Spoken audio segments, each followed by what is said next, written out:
जो मौत पर भी विजय प्राप्त कर सकता है वो शंकर है। इसलिए दुनिया के लोग एक ही बात कहते हैं, महामृत्युंजय का जाप करवाओ परेशानी आएगा। महामृत्युंजय वो मौत पर भी राजा श्वेत मंदिर में पूजन कर रहा था और यमराज ने धर्मराज के कहने पर भेज दिया यमदूतों को, जाओ इसका अंतिम समय उठा के ला दो, इसको उठाइए, जाइए उठाओ इसको। उठा लीजिए और गए। यम के दूत जैसे उठाने के लिए गए और राजा श्वेत को उठा रहे थे, इतने में स्वयं कार्तिकेय वहां प्रकट हो गए और कार्तिकेय प्रकट होकर बोले, जो शंकर की आराधना कर रहे हैं तुम उसको उठाया, इसका अंतिम समय। अरे तो अंतिम समय तो इसका मतलब ये था ना कि हर कहीं आके तुम उठा के ले जाओगे। चलो निकले यहाँ से, बात नहीं निकले। यमदूत जब अपनी बात पर अड़े रहे, क्रोध आ गया, कार्तिकेय ने उनको मार के भगा दिया। मारकर भगाया तो यमराज ने पूछा अपने यमदूतों से, क्यों तुम राजा श्वेत को लेने गए थे, उसको लेकर नहीं गए? महाराज ये लाल पीला करके छोड़ा है, किसी की एक आंख बंद हो गई, किसी का मुंडा बंद हो गया। इतना मारा है वो कार्तिकेय जी ने, इतना मारा। क्यों? वो लाने नहीं दे रहे, क्योंकि शंकर की पूजन में लगे हैं राजा श्वेत, शिव की आराधना में लगे हैं राजा श्वेत। ओहो, यमराज ने कहा इतनी सामर्थ्यता, यमदूतों को भगा दिया। यमराज ने स्वयं मृत्यु देवी को भेज दिया कि मौत तू खुद जा, और ये काम करना, मृत्यु किसी को भेजने की जरूरत नहीं, खुद टूट मार हो जाना और राजा श्वेत को वहीं मंदिर में मारना। मृत्यु देवी गई और मृत्यु देवी ने जाकर सीधे राजा श्वेत जहां पर बैठकर भगवान का भजन कर रहा था उसके ऊपर कुदाली फेंकी। फेंकते ही उसी समय पर स्वयं भगवान शिव प्रकट हो गए और शंकर भगवान ने उस मृत्यु की कुदाली को अपने हाथ में ले लिया और शंकर ने उस मृत्यु देवी की मौत कर दी, मृत्यु को मार दिया। मृत्यु खुद मर गई। जब मृत्यु देवी मरी तो यमराज को क्रोध आया, क्योंकि यमराज की पुत्री।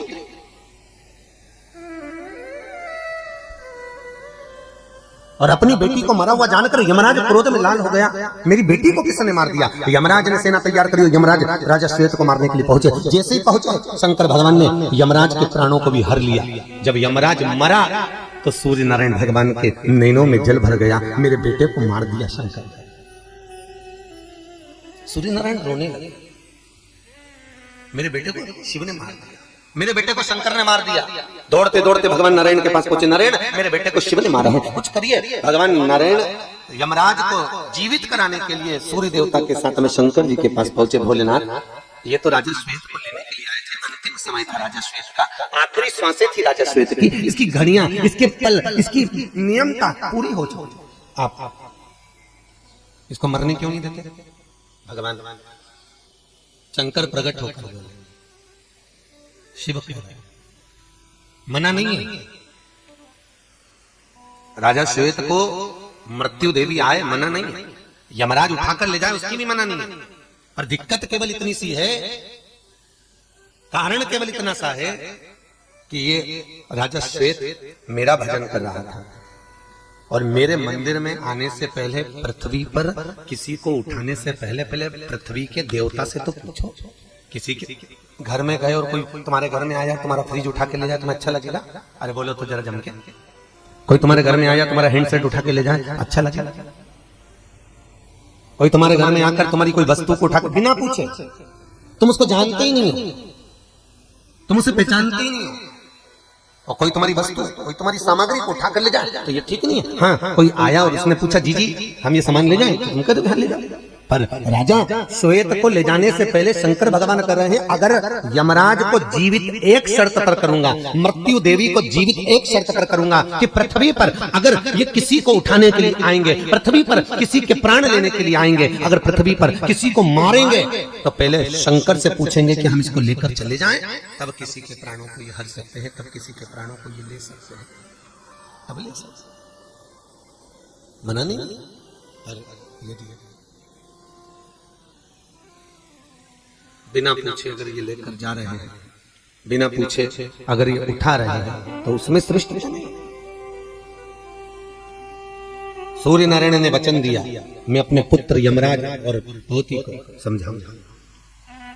और सूर्य नारायण ने भगवान ने शिव से कहकर यमराज को जीवित करवाया और जीवित करवाकर यमराज से वचन दिलवाया कि जब तक शंकर की आज्ञा नहीं हो तब तक किसी को पृथ्वी पर उठाया नहीं जा सकता। इसलिए हमारे यहाँ आज भी ब्राह्मण कहते हैं कि महामृत्युंजय करवा। क्यों? शंकर का पाठ चालू करेंगे, अगर शंकर का स्मरण हो रहा है तो उसके प्राण जा नहीं सकते। शिव का भजन करने वाले अकाल मृत्यु वो मरे जो काम करे चंडाल का, और काल उसका क्या बिगाड़े जो भक्त हो महा काल। काल क्या बिगाड़े? यदि यमराज भी आ रहा है, यदि मौत भी आ रही है, तो भगवान दुर्वासा का रूप रखकर शंकर भगवान स्वयं राम जी से कर रहे हैं तुमको जाना हो। तो आप तो महामृत्युंजय। शंकर भगवान बोले कि मृत्यु भी आपको लेने नहीं आ सकती अगर आज्ञा नहीं हो मेरी। अगर आज्ञा नहीं हो तो मृत्यु कैसे? मेरी खुद की आज्ञा। अब पूर्ण हुआ सब, आप जाइए। महाराज कुछ नहीं बनता ना आपसे। आप ज्यादा भजन पूजन नहीं जानते, आप ज्यादा स्मरण करना नहीं जानते, आप ज्यादा मंदिर नहीं जा सकते। कई माताएं कहती है हमसे पांव से चला नहीं जाता, हम मंदिर नहीं जा सकते, हम पूजन व्रत नहीं कर सकते। तो आप घर में बैठकर भी नमः शिवाय की माला जप सकते। माला भी पकड़ने की जरूरत नहीं है, घट की जिह्वा से भी जप सकते। बहुत देर तक माला पकड़कर बैठे हो और लग रहा है कि भगवान मिल जाए तो भी बहुत नहीं पकड़ सकते, मत पकड़ो, पर घट की जिह्वा से जपो। और घट की जिह्वा से जब भगवान का भजन होता है तो कहते हैं ना, निर्मल मन सो मोहि पावा मोहि छल छिद्र कपट ना बनाओ। भगवान को दिखाना तो ये नहीं है। सारे देवी देवताओं को फूल भी चाहिए, तो नारियल भी चाहिए, तो सुंदर सुंदर वस्त्र भी चाहिए, तो आभूषण भी चाहिए, तो देवी हो चाहे देवता हो, सारी पूजन में कुछ ना कुछ चाहिए। पर शंकर की पूजन में कुछ नहीं। शंकर की पूजन में एक लोटा पानी। और दुनिया के लोग इतने चतुर हो गए, पहले तो घर से पानी भरकर ले जाते थे, पर आज के समय में तो घर से भी पानी नहीं ले जाते महाराज। आज के जमाने में तो घर का ही लोटा, मंदिर जाएंगे दर्शन करने तो मंदिर का ही लोटा उठाकर, मंदिर का ही कलश उठाकर, मंदिर का ही पानी भरकर मंदिर के शंकर जी को चढ़ा देते हैं। तो शंकर भगवान मन में सोचते हैं, बताओ इतनी दूर आई काहे को, मैं तेरे घर जाता, यहां भी क्यों पहुंचू, यहां भी आने की जरूरत क्या थी? और इतनी सावित्री बनकर चढ़ाई मंदिर का लोटा, मंदिर का पानी, मंदिर का ही, और उठा उठो के ओम नमः शिवाय। शंकर जी भी बड़े मस्ती में बैठे। जब घर से फ्री हो जाती तब मंदिर पहुंच जाती, भले 1 बजरिया हो, 2 बजरिया हो, 3 बजरिया हो, और ये लोटा उठा के हर हर बच्चा शिव की वस्ती। और चली तो चली, थोड़ी सी शक्कर ले गई, गुड़ ले गई, मिठाई ले गई, वो भी शंकर जी के शिवलिंग पे चिपका के आ गई। अब मालूम पड़े चीटी चीटा सब भगवान पे चिपक गए।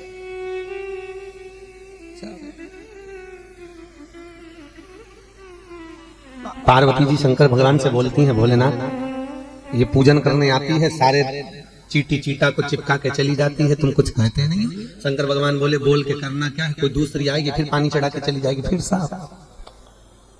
अब कोई फिक्स तो नहीं है, फिर आएगा। 5 चीजें शंकर भगवान को चढ़ती है, जल, दूध, दही, शहद, घी, शक्कर, पंचामृत की वस्तु। 5 हमारे जीवन को सार्थक करने वाले। दूध भक्ति का प्रतिबिंब है। हमारे घर से रोग, बीमारी, तकलीफ को दूध चढ़ाते ही वो रोग बीमारी समाप्त होने लगती। दही, हमारे परिवार अगर टूट रहा है, हमारा परिवार अगर टूटने की कतार पर है, 2 बेटे 3 बेटे वो भी आपस में झगड़ रहे हैं, माता पिता आपस में झगड़ रहे हैं, बेटे बहुएं आपस में झगड़ रहे हैं, तो दही शिव को जो चढ़ाया जाता है ये परिवार को जोड़ने का काम करता है। शहद ये व्यक्ति के जीवन को, समृद्धि को बढ़ाने का प्रयास करता है। घृत, घी हमारे घर में किसी की चिड़चिड़ वृत्ति हो तो उसको समाप्त करने का कार्य करता है। शक्कर, मिष्ठान, ये हमारे शंकर को इसलिए चढ़ाया जाता है कि हे भोलेनाथ, हमारे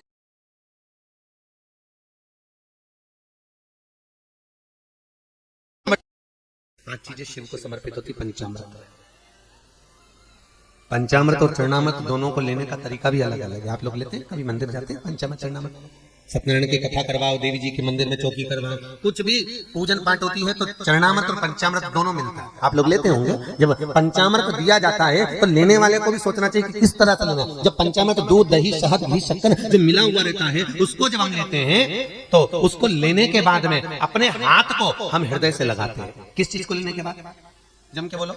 पंचामृत, चरणामृत नहीं।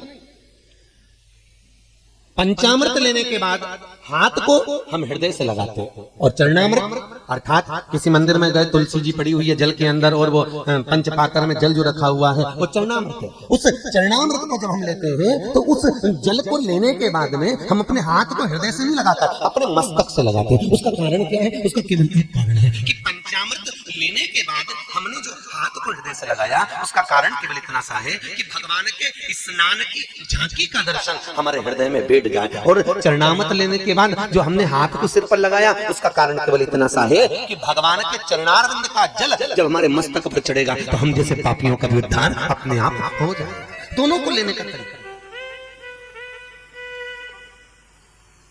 और प्रसाद, कई लोग क्या करते हैं, प्रसाद लेने के बाद हाथ सिर पर रखते हैं। नहीं नहीं नहीं, गलत। बहुत ध्यान देना साहब, बहुत सी चीजें हम अपनी जिंदगी में बहुत गलत करते हैं और फिर भगवान से ये विचार करते हैं कि भगवान हमारा कल्याण क्यों नहीं कर रहा, क्योंकि हम गलत कर रहे हैं, हम गलत धारण कर रहे हैं। वो एक व्रत होता है ना, माताएं करती है, संतोषी माता का, उसमें क्या नहीं खाते? जम के बोलो, खटाई नहीं खाते। अच्छा ईमानदारी से बोलो, तुम 16 सोमवार शुक्रवार करे तुमने संतोषी माता के, तुमने 10 शुक्रवार करे संतोषी माता के, और संतोषी माता ने तुम्हारी नहीं सुनी तो तुम जगत में कहोगी बताओ माता जी के हमने तो व्रत करे और माता जी ने हमारी नहीं सुनी। पर तुमने व्रत करे तो करे कैसे? तुमने धारण तो करा कि शुक्रवार को खट्टा नहीं खाना है, पर संतोषी माता के व्रत को तुमने अच्छे से धारण नहीं करा। तुमने उसमें पढ़ा कि खट्टा मत खाओ, पर संतोषी माता के व्रत को अगर अच्छे से धारण करोगी, गणेश जी की बेटी है संतोषी, और संतोषी के व्रत को अगर तुम अच्छे से धारण करोगी तो सबसे पहला प्रसंग आता है कि खट्टा मत खाओ, पर साथ में यह भी याद रखो कि खट्टा मत बोलो। अब मालूम पड़े शुक्रवार का व्रत रख लिया, खट्टा नहीं खाऊंगी, खट्टा नहीं खाऊंगी, और सबसे झगड़ा करती फिर रही, जरा जरा सी बात में लड़ रही, जरा जरा सी बात में खट्टा बोल रही, तो व्रत लगेगा? अरे बोलो तो जी, अरे बोलो अच्छे से, लगेगा? व्रत का फल मिलेगा? नहीं। और जगत में करे मैंने तो व्रत भी करे पर फायदा नहीं हो रहा, मैंने तो व्रत भी करे कोई लाभ नहीं हो रहा, तो भगवान भी बोले लाभ कहां से होगा? खट्टा खाया नहीं पर खट्टा बोला तो, खट्टा अगर बोल दिया तो लाभ क्या होगा? उसका पाप भाव। अब शंकर जी की बात लेके आ जाए तो शंकर जी के मंदिर में गई, वहीं का लोटा, वहीं का पानी, वहीं का महादेव उठा उठा के चढ़ा रही है, तो तेरे को कोई फायदा होगा? अरे बोलो तो जरा जम के। लोटा बेचारा वो कलश किसी दूसरे का, पानी किसी दूसरे ने भर के रखा बाल्टी में, तो कहोगे महाराज जी वो चढ़ाने के लिए तो रखा था तो दूसरे का, मेहनत किसी दूसरे ने करी, बिजली चालू करके लाइट वाले के बिल बनाकर उसने पानी भरा, दूसरे का पानी, दूसरे का कलश, और तुम बड़े प्रेम से उठा के चढ़ा दोगी तो तुम्हें कोई फायदा मिलेगा? कई कई माता बड़ी चतुर होती है, कोई पीपल का पेड़ का पूजन हो, कि आंवले का पूजन हो, कि बरगद का पूजन हो, किसी भी देवी देवता का पूजन करिए, थाली लगी लगाई मिल जाए, किसी की लगी लगाई थाली मिल गई, रोली कुकू हल्दी मोहंदी सब और सब उठा के सब चढ़ाया, और बेचारी जिसकी थाली थी थोड़ी देर बाद वो आई तो आके देखा तो सब गायब हो, सब और पूछ भी रही है सामान रखा था बताएंगे तो कि वो एक आई थी लीला भाई, सब चढ़ा के चली, सब चढ़ा। लाभ किसको हुआ? बोलो जम के, जिसने चढ़ाया उसको कि जिसकी थी उसको? अच्छा जम के बोलो जरा, यहां तक आवाज आना चाहिए। जिसकी थी उसको लाभ, उसको लाभ।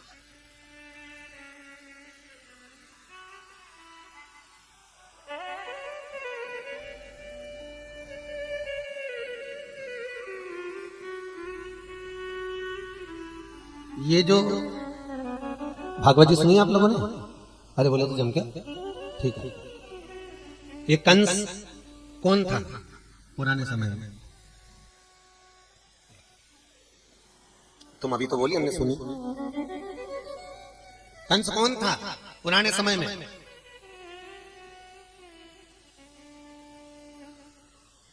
कुबेर के बगीचे में फूल लगते थे, उस फूल को बिना पूछे तोड़कर भगवान को चढ़ा देता था, कंस का जन्म हुआ है। बहुत ध्यान देना। इसमें से आप में से भी कई लोग ऐसे होंगे, किसी के भी बगीचे से कोई सा भी फूल तोड़ के भगवान को चढ़ा दिया। बड़े विचार करके मैंने भगवान को प्रसन्न कर लिया, मैंने भगवान को प्रसन्न किया। नहीं, ये भी दोष है। किसी के बगीचे से, हमारी राम कथा कहती है, जब गुरु बाबा ने, विश्वामित्र जी ने राम जी से कहा कि जाओ और जाकर पुष्प वाटिका से पुष्प लेकर आओ, बोला था। तो राम जी महाराज जब पुष्प वाटिका में प्रवेश कर रहे थे, तब बगीचे के मालिक को बुलाया गया और बगीचे के मालिक से पूछा राम जी ने कि हम इस पुष्प वाटिका से कुछ पुष्प, कुछ तुलसी के दल हम क्या ले सकते हैं? तब पुष्प वाटिका के मालिक ने कहा हाँ, आप इसमें से ले लीजिए। तब राम जी प्रवेश करे उस पुष्प वाटिका में, तब फूल लेकर, तब पुष्प, और राम जी पुष्प लेकर आए और वो पुष्प राम जी ने फिर समर्पित किया। तो भगवान स्वीकार कर। अगर बिना पूछे किसी की वस्तु को, बिना पूछे, सीधी सीधी बातें, अगर बिना पूछे कोई वस्तु उठाओगे तो चुटके तो कहलाओगे। अरे बोलो तो जम के सही है कि नहीं? कोई सामान पड़ा है, पहले उसके पास में रखा, तुमने बिना पूछे उठाया क्यों? पहले उसको पूछ दी, ये उठा लूं मैं, ये ले जाऊं तो चोर नहीं कहलाते। पर तुमने बिना पूछे उठाया। किसी की वस्तु को बिना पूछे उठा लेना, किसी के गार्डन से कोई फूल, तुम भले भगवान के लिए तोड़ रहे हो, मना नहीं है, तुम भले भगवान के लिए लेकर जा रहे हो, मना नहीं है, पर तुम ईश्वर के लिए लेकर जा रहे हो, सब कुछ ठीक है। पर किसी के गार्डन से अगर एक पुष्प भी तोड़ रहे हो तो वो पहले आज्ञा होना चाहिए।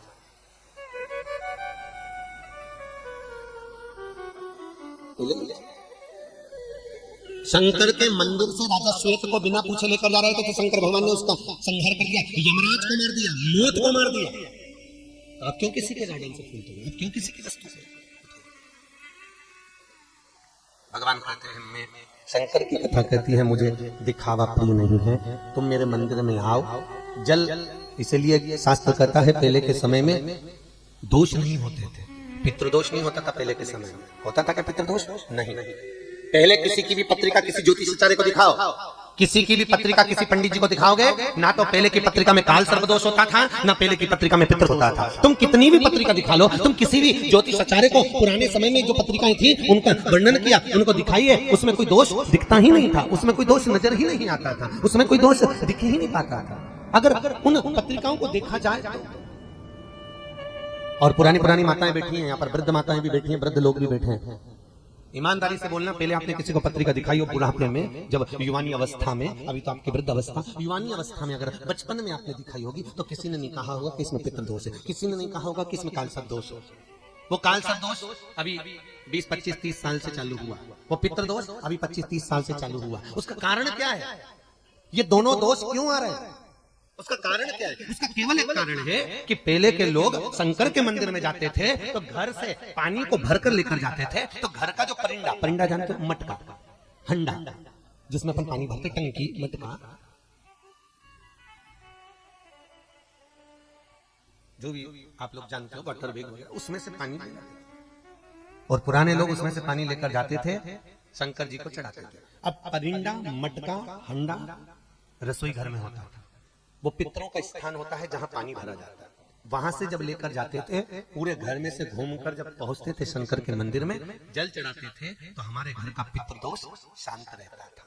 पितृदोष नहीं होता था, शांत पितृदोष। अब लोगों ने मंदिर का पानी, मंदिर का लोटा, मंदिर को शंकर जी को चढ़ाया, तो पितृदोष, पितृदोष। और दूसरा दोष हुआ कालसर्प दोष, ये भी शंकर से जुड़ा हुआ है। भगवान शंकर ने वृंदा के पति जलंधर को मारा था, तो वृंदा ने तुलसी का क्यारे का रूप लिया था और शिव जी से कहा था, भोलेनाथ तुमने मेरे पति को मारा है, तुमने मेरे पति को मारा है भोलेनाथ, यदि आपका चढ़ा हुआ जल कोई भूल से भी तुलसी के क्यारे में चढ़ाएगा तो उस पे सर्प के डसने का दोष लग जाएगा। उसको ज्योतिष भाषा में काल सर्प दोष कहा गया। अब आज के जमाने में क्या होता है, ले देकर एक तुलसी का पौधा होता है, लोगों के घर में जो भगवान होते हैं, लड्डू गोपाल है और गणेश जी हैं, शंकर जी का शिवलिंग है, लक्ष्मी जी है, नारायण है, सारे देवी देवता जो रहते हैं उनको लोग थाली में रख लेते हैं और थाली में रख के स्नान करा देते हैं। सारे देवताओं को अलग अलग मिलाते हो क्या? अरे बोलो तो जरा, सबको अलग अलग मिलाते हो? नहीं, एक ही थाली में, एक ही पात्र में सारे देवी देवता रख लिए और सारे देवी देवता को रखकर स्नान करा दिया, सारे एक ही पात्र। जब आपने एक ही पात्र में सारे देवताओं को रखकर स्नान कराया तो उसमें शंकर जी भी थे। अब शंकर जी को जब स्नान कराया तो उसका चढ़ा हुआ जल लोग जाकर कहां चढ़ाते हैं? स्नान का पानी कहां डालते हैं? जम के तो बोलो जरा। सब तुलसी में। और जैसे ही शंकर जी के चढ़ा हुआ जल लोग तुलसी में समर्पित करते हैं तो उससे काल सर्प दोष लग जाता है।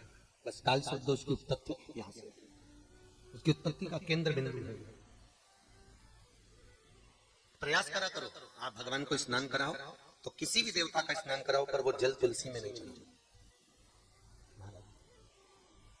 क्योंकि तुलसी तो ठाकुर जी की प्रियता है, प्रियता महाराज।